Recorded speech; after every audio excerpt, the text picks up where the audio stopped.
మాజీ MP Santosh Kumar SIT విచారణకు సంబంధించి మా crime bureau chief Bhaskar live ద్వారా అందించడానికి అయితే సిద్ధంగా ఉన్నారు. రైట్ భాస్కర్, ఇంకెంతసేపు విచారణ జరిగే అవకాశం ఉంది?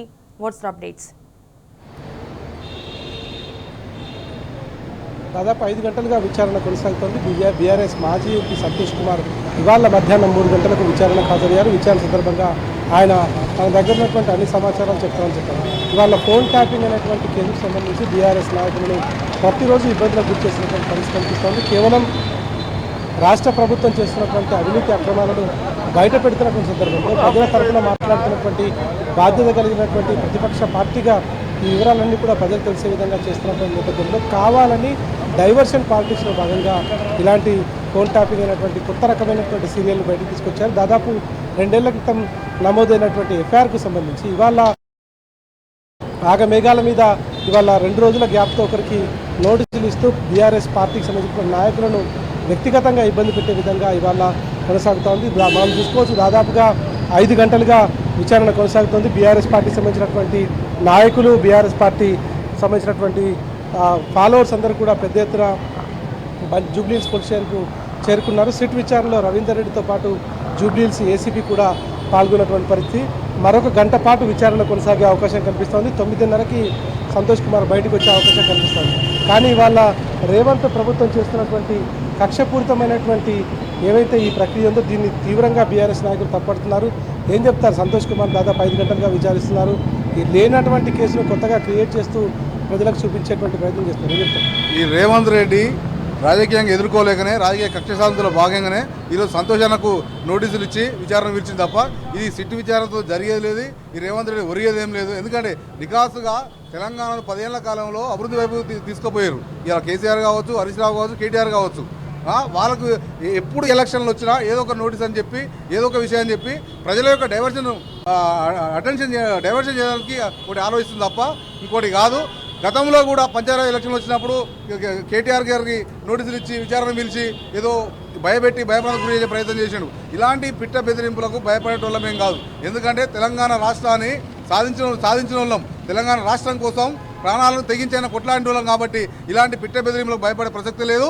ఇప్పుడు మున్సిపల్ ఎలక్షన్ వస్తున్నాయనే ఉద్దేశంతోనే మొన్న కేటీఆర్ కావచ్చు, హరిజనన్ కావచ్చు, ఈరోజు సందర్భం కావచ్చు, దానిలో బాగానే పిలిచింది తప్ప ఇంకోటి కాదు. తెలంగాణ ప్రజలు అన్నీ ఆలోచిస్తున్నారు.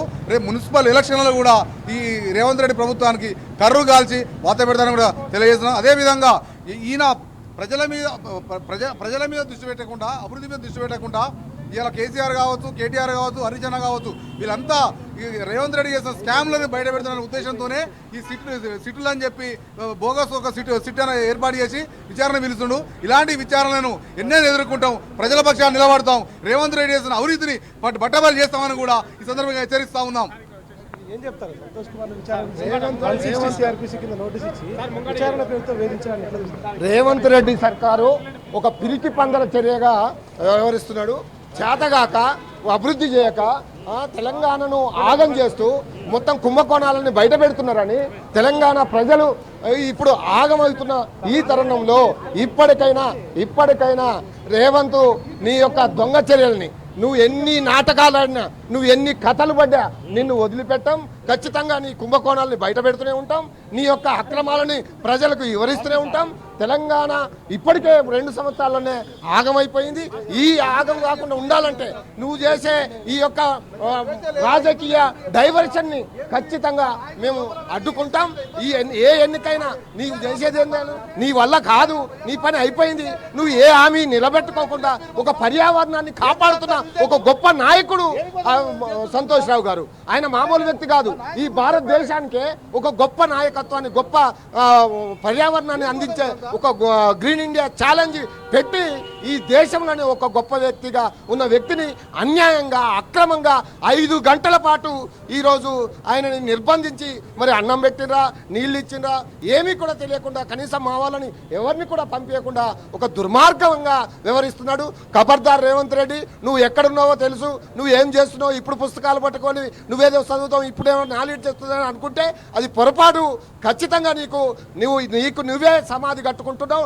రాజకీయ సమాధి చేయడానికి తెలంగాణ ప్రజలంతా సిద్ధంగా ఉన్నారని ఈ సందర్భంగా మా టీ న్యూస్ ద్వారా మీకు తెలియజేస్తున్నాం.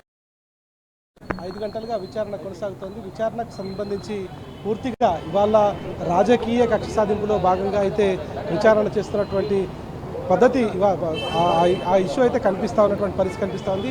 ఏది ఏమైనా ఇవాళ రేవంత్ రెడ్డి ప్రభుత్వం పోలీసులతో ఇవాళ కనీసం ప్రజాస్వామ్య దేశంలో ప్రజలకు అందించాల్సినటువంటి స్వేచ్ఛను కూడా వాళ్ళకు ఉన్నటువంటి హక్కులను కూడా కాలరాసే విధంగా ఎట్లా వ్యవహరిస్తుందో మనం చూస్తున్నాం. ఉదయం నుంచి కూడా నిర్బంధకాండ కొనసాగుతోంది. గతంలో హరీష్ రావు కావచ్చు, కేటీఆర్ కావచ్చు, ఇవాళ సంతోష్ కుమార్ కావచ్చు, ఎవరు విచారణకు హాజరైనా ఇక్కడ ఏదో జరిగిపోతున్నటువంటి ఒక రకమైనటువంటి యుద్ధ వాతావరణాన్ని తలపించే విధంగా పోలీస్ పహారాలో కొనసాగుతుంది. గతంలో 10 ఏళ్ల పాటు ఉన్నటువంటి పోలీసు వ్యవస్థను చూస్తే ఇప్పుడు ఉన్నటువంటి పోలీసు వ్యవస్థను చూస్తే పూర్తిగా భిన్నమైనటువంటి వాతావరణం. దేశంలోనే నంబర్ 1 పోలీసింగ్ ఉన్నటువంటి పోలీసులు ఇవాళ కేవలం పాలకులకు అడుగులు ఎత్తేటువంటి ప్రక్రియ కొనసాగుతుంది.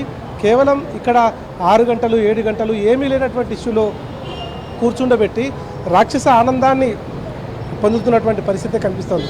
ఈ మొత్తం వ్యవహారానికి సంబంధించి పోలీస్ అధికారులు సిట్ అనేటువంటి దాన్ని ఏర్పాటు చేసి కావాలని కాలయాపన చేస్తూ కావాలని టైంపాస్ చేస్తూ ప్రజలను గందరగోళమైనటువంటి పరిస్థితికి నెట్టాలనేటువంటిది మాత్రం చాలా స్పష్టంగా కనిపిస్తోంది. మరొక గంట పాటు విచారణ కొనసాగేటువంటి అవకాశం ఉందని చెప్తున్నారు. 9-9:30 కల్లా సంతోష్ కుమార్ బయటకు వస్తారు. వచ్చిన తర్వాత విచారణకు సంబంధించి ఏం జరిగిందనేటువంటి వివరాలు పూర్తిగా తెలిసే అవకాశం కనిపిస్తోంది. All right, Bhaskar, thank you for the live updates.